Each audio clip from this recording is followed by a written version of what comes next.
and then you let automation take it over.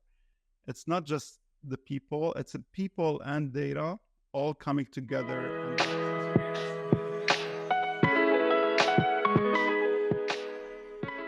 Welcome to the Evolvepreneur AI Advantage Show, and I'm your host, Richard Wray. My mission is to help entrepreneurs understand AI and use it to their advantage. Join me today where we dig deep with our guest and get you the best concepts and strategies. Today's special guest is Wissam Tabbara. Wissam is the founder and CEO of Truebase and also an advisor to several startups. Today we are talking about the impact of AI on business-to-business sales.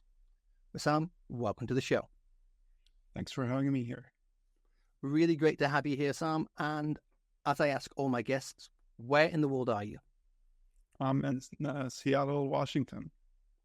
Beautiful part of the world. Again, with my days back at Microsoft, it's a place I know well. And it's actually going to be one of the few warm times of the year there. So hopefully the weather's good. Not yet, but I hope so. Yeah, soon. I do hope so. Anyway, Wissam, let's get into this. Tell us a little bit about yourself and the amazing things that Truebase is doing. Yeah, I've been doing startups for a while. I actually used to work for Microsoft back in the day and, did all the career ladder, and I had the success in every level, but something was not really adding up for me. So it didn't take more than a phone call from a friend to go and join their startup. And since then, I didn't look back. Been doing startups for a while. Actually, Truebase is my fourth startup. Oh, wow. Had great failures and some success. I've been there. Yeah. And also try to, stay engaged with the startup community. So I do advise and mentor and Techstar Seattle and all of that. So it's an opportunity to learn and to give back to the community as well. It's great that you're doing that, the giving back to the community, especially the startup community, because so many people have got great ideas but don't know where to start or how to make things effective. One question before we get into the rest of the conversation, though. Are you an advocate of the whole concept of failing fast? If you're going to get it wrong, do it fast and move on. Yeah. So when you say like failing, it depends on what it means, right? Is it failing, shutting down your startup and moving on? I do have regrets at a certain point where things were not going well that I wish I continued. You didn't hang it. Right. And I also but when it comes to building a startup, there are things you do, like if you have an idea or a direction and that didn't work, failing fast is great. If you have a bad hire, sometimes failing fast is great. So I'm a big fan of failing fast, but sometimes to really, but really sustain this tenacity and pursuing what you're trying to solve with your vision. And that's sometimes failing fast is not the bad thing because it takes a lot of time to really build something meaningful. That is absolutely true. Let's get into B2B sales. Okay. Truebase got some amazing services, some amazing products from what I've looked at. And I worked in sales a lot of my life and there's some great stuff there. Very, very impressed with what I've seen. But why don't you tell us about what Truebase does and how you're using AI? Yeah. Well, the best way to describe what Truebase does is really first to describe the problem in the B2B space. Right? So I always like to start with the problem and see how solution can fit or help solving such a problem. But in B2B space, unlike consumer, right? So usually companies invest in SDRs or sales representatives that are really tasked to discover new business. So they're usually spending time on LinkedIn, 4 to 6 hours a day, researching potential prospects, qualifying them. LinkedIn Sales Navigator, that sort of stuff, and the whole process to go through, yes. Exactly, right? And then they'll have a few tabs open, a few Chrome extensions in place to discover their contact information. Then they visit their website, read their website if they're doing the job properly, to say, is this a good fit for my business or not? Then they maybe start from a template email or a message that they're trying to go to basically use. And then they personalize it after reading the recipient LinkedIn profile, right? And then they put it maybe in outreach automation. There's many tools to do that, or they just send one off email, right? So that's very repetitive, very manual, very time consuming. If a B2B organization wants to do the math on that, and obviously depending on your price point and what's your success rate, it comes down to almost $900 per demo booked. All right, that's factoring in the SDR or the sales professionals, salary, benefits, taxes, all that kind of thing. So this just a demo booked. This is not a sale. This is literally just to get people through the door, metaphorically, $900. Exactly. Yeah. Obviously, plus or minus depending on what you're selling. Yes, exactly. Yeah. But that means like you're right. It's basically from there, depending on your win rate from demos. It could be a lot more if you want to say how much it costs. What's your customer acquisition cost, right? Mm-hmm. So that could be a lot more. So that's a problem today. A lot of it is repetitive, is manual, it's expensive, it doesn't scale. And by the way, like there's some time where you want to book more demos because you have a lot more capacity. Sometimes you don't. And, that means you might overhire sales professionals, but you also might be like, I don't have enough account executives to process all these deals. So there's elasticity problem here, right? Like you have to match the capacity and plan ahead. So that's also another very big problem. So, and just a question on that then. And also, do you find, I used that approach 10 years ago and it was great then, but obviously we're 10 years later. And do you see people are following this sort of format, this template, and they're getting people through the door for demos, but it can be entirely the wrong people. Somebody go, yeah, I'll come along to that demo. No problem at all. That's $900 for somebody that's never going to buy your product. Right. So usually more seasoned revenue teams, they don't jump in a demo right away. So they try to basically engage with the prospect. Mm-hmm. Based on the engagement, there is a qualification step, right? And based on the qualification step, they might send you a link on how you can use a free trial or maybe, buy on your own. Or if it's a bigger account, maybe it's worthwhile to bring you for a demo. So there's usually a process to take a demo or not, but you're 100%. The goal is to get more qualified leads to go through demo, right? Because those have higher success rate to move through the funnel. So the more qualified conversation that they're having early on, the more the ROI will become through the funnel. Makes complete sense. Right. So now back to Truebase. So Truebase basically it's an sales AI agent, mm-hmm. where the idea is when you have a mid-level manager training an SDR to do all these manual tasks in place. Now they train an AI SR, an AI sales representative, and that's Truebase. And train them on doing all these manual tasks, right? From finding prospects to qualifying them, discovering their contact information, to writing a hyper-personalized message. All of that until they're super happy with the quality of the whole prospecting journey. It might take you 5 minutes to 5 hours to maybe 5 days to really get that in place so you're happy with the AI training. And then from there on, you set it on autopilot. You say, I want 100 demo booked a week, right? Or whatever your capacity is. And it does the math backward. It can go prospect for tens of thousands of people until it gets you those demos that you're requesting on a weekly basis. Very interesting.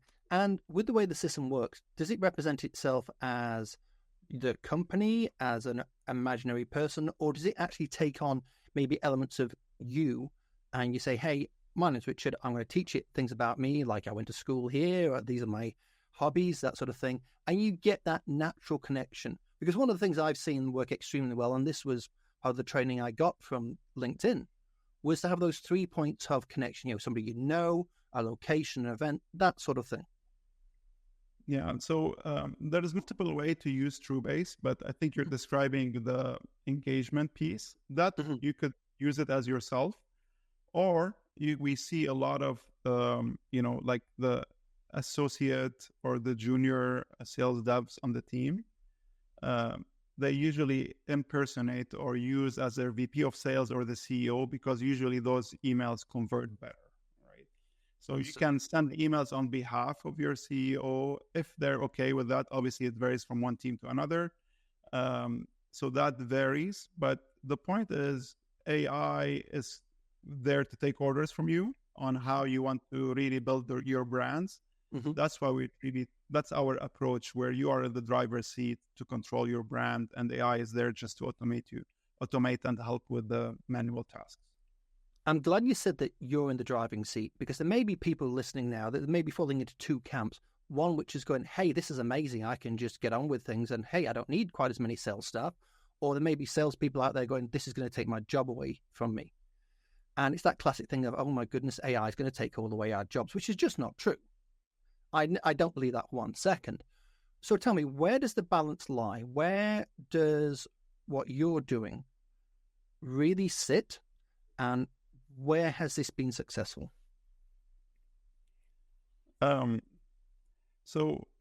yeah, I totally agree with you. Like, I don't think AI will take people's job.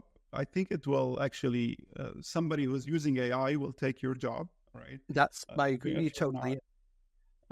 But I think it's like, if you just look historically, right? Like, our jobs responsibility evolve over time, right? Every 5-7 years, there's a huge technology paradigm shift happening. Like, I mean, we can go into when mobile was created, and obviously now AI. And if you're in technology, there was a cloud, and there was drones, and there's like all these kind of always big changes that change the way you do. You're still in sales. We're still B2B. We're still probably selling the same thing, but we're selling it differently, and we are using very different distribution method, or our job responsibility day-to-day change, right?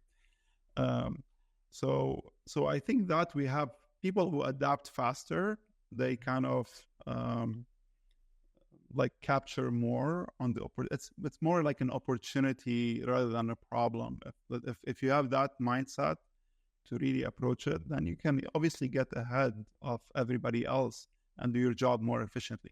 So I think this is where it gets interesting right now, where what I'm seeing is that the team formation of how doing like in the revenue team are changing. So we see a lot of like, instead of having an army of SDRs and inside sales and all of that, we're seeing more, there's fewer of them, but they're doing different things. So now there are revenue operation roles, which are a little bit more like it's the thinker on the team. They know how to link things together. They know how to set up all these technology and move data around and apply AI to it.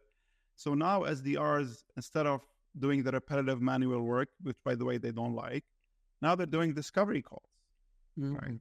But she can apply a lot more of their human strength, right? Which is connecting, talking, unblocking potential prospects. This is way more valuable and way more differentiating rather than really punching the same keys over and over. I think what you said there is a really important message for people to understand. Those dull, repetitive points that AI excels at. Yes, people can do it, but it's boring. But the things that it's not so good at, which is that human connection, which in the world of sales is incredibly important, that's going to free up people to do that and go out for that coffee, maybe go out for a meal, and really start to develop a true connection with the client, especially if it's a high-value ticket item. 100%. Yeah. And that's really the opportunity here, is that how can we hand off all this manual work and focus on the human work? That's very, very cool. So tell me, sales, an incredibly high pressure environment to be in at times. If you work by quarter, that last week of the quarter can be more than just a little bit stressful, to say the least. So do you find, or do you think that sales managers, especially when they've got a team of people underneath them, will be expecting more sales, or will they be setting higher targets, or is it a case of, they've got to be realistic in their expectations? Well, I think that's like, this is a problem that exists today with the manual repetitive work, right? Because usually if any account, there's two ways that usually revenue teams operate. Sometimes they have the account executive doing their own prospecting. Sometimes they have dedicated SDR teams. If the account executives, which is kind of common, almost 40%, 50% of revenue teams do it this way. When they have the choice to focus on closing a deal or prospecting, they usually focus on more closing the deal. It's going to be a closing a deal every time. It's always the time. But if you haven't prospect, you might not have much deals to close in a few weeks, right? So that's kind of where a nice balance in between, right? It's critical. So that's why you see it yourself at the end will be like, oh, I did not prospect enough a few weeks ago, and now I have to try to catch up, and it's the end of the month, and my quota is tied to it. And there you go. Now where the predictability of your revenue teams become very poor. Where in reality, if you have the option to dial it up, if you have to, the predictability kind of improve a lot in your pipeline, right? So that's kind of some of the advantage to have this elasticity that I was describing. You'll be like, okay, well, I need 100 more demo, or I need no more demos this week, right? You get to control that by dialing the AI up or down. So it does sound to me like you're controlling the scenario in a much more prescribed way. Because let's face it, as I mentioned before, end of the quarter, it's amazing how many discounts get trotted out, or that the client knows it's time to ask for a discount because they know that you're under pressure and you've made your forecast. So it sounds like this is the opportunity to actually have that classic 3x or 4 times X of your actual target and have multiple opportunities. And the amount of prospecting done with AI can help you do that. Yeah, it can definitely enable you having more engaged conversation, even if you don't have the resources to create those, right? Usually, if you have limited resources, so you lean into discounts and spiffs and all that kind of stuff to entice people to have more conversations. But that's one way, because that's probably the only way you do it if you only have 2 SDRs, right? Yeah. But if you, for a week, upgrade to 10 SDRs, right? Maybe you don't need to do that, and you can have as many engaged conversations depending on your conversion rate, right? So this is kind of new scenarios or new tools or that you can enable your team to maybe leverage when needed. Now, how do you use these sets of tools when it comes to the actual forecasting? Well, it's all about like really plotting out your pipeline steps, right? And understanding their conversion rate, which, by the way, most people don't even know, right? If I ask most revenue teams and I say, okay, well, what does your pipeline looks like, right? Usually, depending what you're trying to do, usually it starts from, pinpointing the prospects, right? Like, what is your ideal customer profile? They usually have some ideas when they are. So those are kind of mapped to filters and Sales Navigator or some of the other prospecting tools. Then there is usually 5 to 8 questions of qualification questions that some human is trying to answer by scouting the internet, going to the company website, going to Crunchbase, all that kind of stuff. And that usually, what does that map to? It might be like, 10% drop. So you might have a list of 1,000, you might end up with 100. And now you want to try to find the right person with the right time, with the right contact information, and that keeps going down. This is not a short process. This is, right. Catching the person and getting them off of LinkedIn into at least an email conversation and then a phone or video chat or something like that. That is the real goal here, at least. Exactly. And now, that's one of the advantage of having the whole prospecting journey mapped within one comprehensive tool. Now we're able to understand and report, right? So it's like, I'm able to know, like, okay, if I start from 1,000 here, I'm going to end up with 5 demos, right? Now, that usually what I'm describing is many teams, many job titles, many tools, many export and import. Lots of moving parts here, not necessarily moving together. Yeah, it's very, very hard to make sense of all of that. Where do you spend your effort? We don't know, right? Where should we hire more? We sometimes don't know. So today there's like the revenue operation function that's usually responsible for putting all that in place and quickly creating insights and, being very attentive. How can we unblock the next bottleneck in this pipeline, right? So that's where it becomes a little bit more, I want to say almost technical. That's how engineering usually operates, right? So applying those kind of mindset into a sales pipeline with the reporting and this mindset of how can we untangle one step of the pipeline becomes very, very helpful by having the whole prospecting journey in one tool. So as long as the company as a whole has taken a realistic view of the size of the market, because it's no good saying, hey, we'll do this amazing AI system and we'll make 10 times what we made last year when there isn't 10 times possible to make, then it sounds like you've developed a really great process. What is it that you think that you do differently from some of the other solutions out there? Because you did say there are other solutions out there.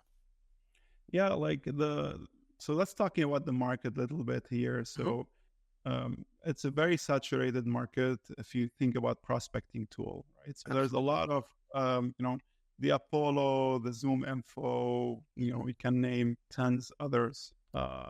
And those are designed for SDR to do their manual work a little bit better, right? So if you go today to a LinkedIn and you plug in few filters, like what's usually called the demographic and firmographic data, what's industry, what revenue, what employee size, that's how people think about it. And usually you get the results of 20, and now you're clicking next. Each one you're opening in a different tab, doing all the work. Those tools exist today, right? And it makes SDR work a little bit more efficient, but it's still manual. It's still a lot to do here. It's still a lot to do. Now there is a new category being created, which is like, AI, sales AI agents or prospecting with AI. And there's a handful of them, additional to Truebase. There's a Clay, there's Ocean.io, there's Luna, there's a few others. They're all in the early stage, but we're all like right now creating this new category of AI agents where you spend some time configuring and, training for your brand where you are the driver's seat, and then you let automation take it over. That's relatively new, right? So those teams are this is like assuming it's not just the people, it's a people and data all coming together, and that's the AI automation, where the previous generation was just very nice large databases that you can go access. So this category is very different from the predecessor from that perspective. You've mentioned a phrase there that maybe not everybody's entirely familiar with it. We talked about AI agents quite a lot. Mm-hmm. So just in simple terms, what would you describe an AI agent as? Yeah, so actually a good way to describe it is, I don't know, maybe I'm dating myself right now, but when you used to buy a ticket, when you used to buy a traveling ticket, right? You want to go on a trip. We used to call an agent, right? That's before the Expedia of the world and Booking.com and all of that, right? Maybe I'm sure it's the same in many parts of the world. But you say, I want to go to a summer vacation, and this is my budget, and this is what I care about, and all of that, right? And some experienced, seasoned agent will do the searching, will do the work. It's like they're applied. They will come back with you with one solution, and they might even buy the ticket for you, right? And plot out your whole itinerary and what you need to do and all of that. Because they'll know the quick ways to do these things. They'll know which hotels to call, which flights to book, etc. They might have called many hotels. They might have the research. They might have called a friend, right, to really figure out exactly the personal network. that's in a way what AI agents are. So you spend a little bit of time training the AI and say, this is what I like. This is my brand, right? Mm-hmm. This is my product. This is my ideal customer profile, right? And from there on, you can test it. You can say, well, does it look good, right? Is this what I want? Is it really portraying my message, my brand, and everything else? And you check, you say like, oh, it all looks great. And now it can run on your behalf and do the work on daily basis. That's an AI agent. That makes a lot of sense. So I just say this is a relatively new field or a new way of approaching the field of prospecting and actually getting the right amount of potential customers through the door. But have you got any examples already where you've deployed your system and people have seen a really genuine positive effect? We're definitely seeing a lot of early success. We worked in almost 9 months with 20 pilot customers before making the product public, and we've seen a lot of great results. But it's also too early to tell, right? Very early days, yeah. Very early days, right? Like actually, we technically Truebase, we publicly launched. We went out of beta like a little bit almost 3 months ago, right? We're having great adoption, great success, great energy in terms of where this is going. And some use cases, we are more successful than the others. Like I can tell you, writing a personalized email from you today, we're still calling it beta, right? We still know that we have a lot more work to make that happen, right? But there's a lot of stuff that we can do, from AI enrichment to really using AI filters to pinpoint or hone into your ICP properly, qualifying. So there's a lot more use case we do well today, and some we're still learning or trying to really figure it out. But overall, I know that over time, that's where we're heading, is really creating this AI agent that can take over your repetitive and manual work. And these things only get better as time progresses. That's actually very true, right? And that's the one thing that machines are really good at, right? If you have this very supervised learning, right? Ability to train them exactly on your data, we know they can do that job really well. So if you think of how your Spotify playlist recommendation is, or your Netflix recommendation, or how like your Tesla drive itself, all of that is the same concept. The machine gets better over time because it's learning from all these use cases. So if there's one piece of advice that you would want people to take away from our conversation today, what would it be? Embrace it, right? Don't fight it. So embrace the AI. This is kind of really, it's not a matter of, is it going to happen? It will happen. And it's happening. It's happening as we speak. And I think fighting it, and like, it's almost you're boxing yourself, right? Like it's just kind of, there's an opportunity here rather than it's a problem. The more you learn, the more you understand, the more you play with every separate tool, the more you're curious about it, the more you're going to have like capture on this opportunity faster than the other. A lot of people think it's also like, oh, it's too late. I cannot do it. In fact, the one thing I want to say, it's a lot simpler than anything else, because today your interface is probably one input box. You're talking in natural English, right? Natural languages. You don't have to go figure out very larger things to do, right? Like learning that you have to use the phone or the smartphone was maybe a lot harder. So just embrace it, go for it, and try to incorporate in your day-to-day and see where this journey takes you. That is fantastic advice. Wissam, where can people find you and Truebase, and tell us about any potential trials or other exciting projects that they can look at?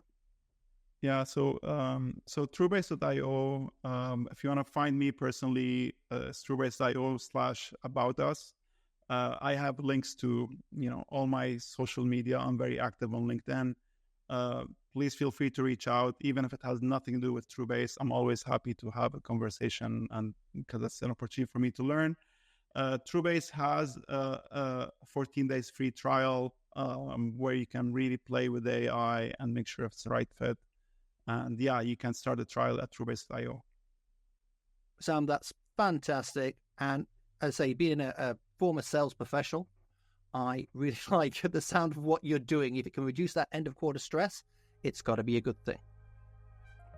Absolutely. Well, it was really fun being here, Richard. Really appreciate it. Thanks a lot. Well, that's a wrap on another awesome guest episode for the Evolvepreneur AI Advantage show. Just before you go, if you like this episode, we would be very grateful for a 5-star review. Please also consider recommending this show to a friend or two. Make sure you subscribe for future episodes at aiadvantage.show right now. Until next time, I'm Richard Wray, and if you're an entrepreneur, get the AI advantage today.